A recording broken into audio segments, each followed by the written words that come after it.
الله رسول فرمای د قیامت یو علامه دا ده ماخستن چې خلک پریو سار چې راپورته سي چې قران پاک راوای خالی ورکی په پاتې سي قران پاک بل اسمانو ته پورته کړی زما شیخ زما استاد زما محسن مولوی آغا صاحب د چمن الله د جنت عدن نصیب کی الله د جنت الفردوس نصیب کی د په برکت موږ نن په د میراب کې ناشته د لار را شوولې د پر دې لار موږ راوستل چې خیال کوه یو قوبله خاطر نسی هغه فرمایلی ول په خدای قسم زه چې ساره پورته کېږم په زړه مې یو الله خبر چې دا قرآن خلاصوم ومدینی چې قرآن پاک الله اسمانو ته پورته کړی خالص ورکی پاتې صحیح سو اخو یو موږ دیني زه راپورته کېږم موټر مې خلاصوي موټرسایکل مې خلاصوي دکان مې خلاصوي موبایل مې خلاصوي یا د اولیاء خبره فکر چیرې وو هغه د الله او د رسول او د آخرت او د جنت او د جهنم او د قیامت په حواله زما استاد سوچ دا په کومه حواله دی دا د ځان په حواله دی نو ځکه هغه کامیاب موږ ناکام په دې کې وځ زره شک نشته ابروزه باچا هغه سب کورنۍ کې باچا هغه سب کشرور چې هغه وفات شوی وو الله د جنت عدن نصیب کی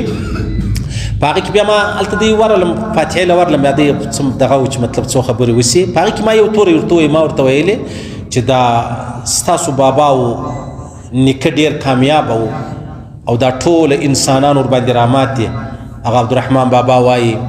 وای بادشاهان د دې دنیا واړه پراته دي بادشاهان د دې دنیا واړه پراته دي لکه خاورې په دربار د درویشانو یعنی مالدار خلک ملکان خانان وزیران بل دا دستي خانقاله راځي دستي دربار لر راځي سیسو دا وجه نه ده چې ته سید یې کنه سیدان بیا د جهان په ډک دی دا وجه دا د بابا او د نیکه لار مینه د پرېږدي دا وجه دا د الله او د رسول لار مینه د پرېږدي چې نه پرېږدي کامیاب به یې موږ به تیل راځو او که تاسو دا لاره پرېښوله دنیا ته مې لاس ور واچوئ کاروبار ته مې لاس ور واچوئ روپۍ ته مې لاس ور واچوئ جایداد ته مې لاس ور واچوئ لکه مړ چې څنګه ذلیل الله به مې در مړ لا ذلیل کړي صحیح سلو لوی کمال ما ویل په دې خلکو کې څه دی د الله او د رسول تعلق دی د الله او د رسول تعلق نو د الله او د رسول تعلق چې د چا یې بیا به ته هغه ته ځان رسوي دا تام ورسوي الله او رسول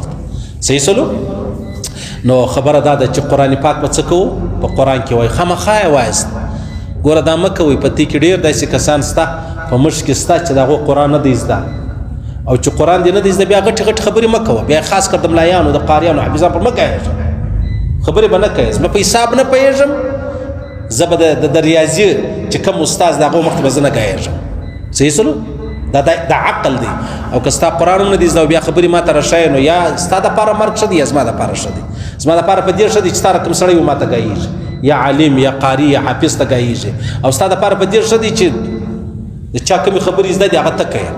مه ګایېږه به نه قرآن زده کړه